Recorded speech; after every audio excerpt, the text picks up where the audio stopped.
also, can you give me just 2 minutes? Alam ko gutom na kayo. For 2 minutes, upo muna kayo. 2 minutes na naman? 2 minutes.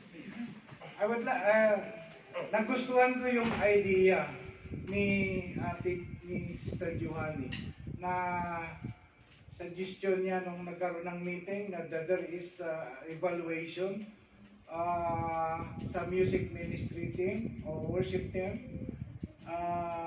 Every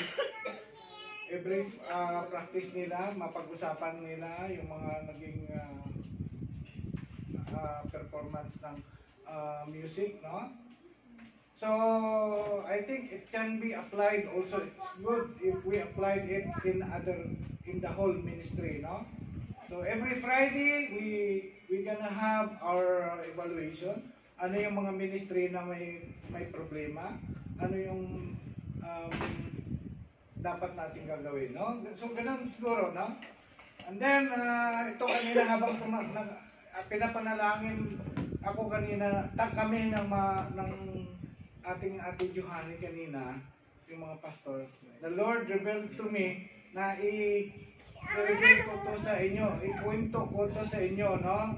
I receive a vision from the Lord through dreams.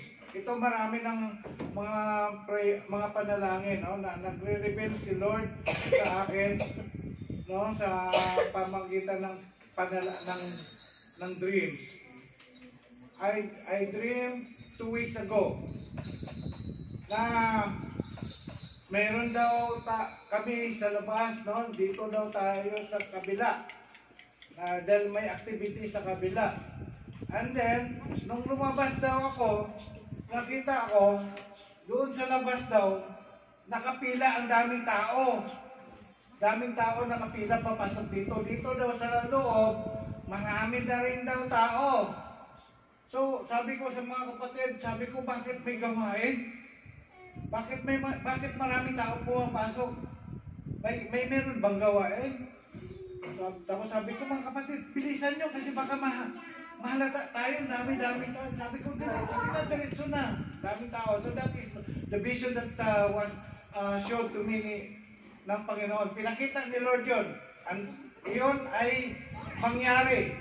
No? Mangyari po yan na pupunuin ng Panginoon ng kaluluwa ang bulwagang ito, ang ating iglesia. I-claim po natin yan. No?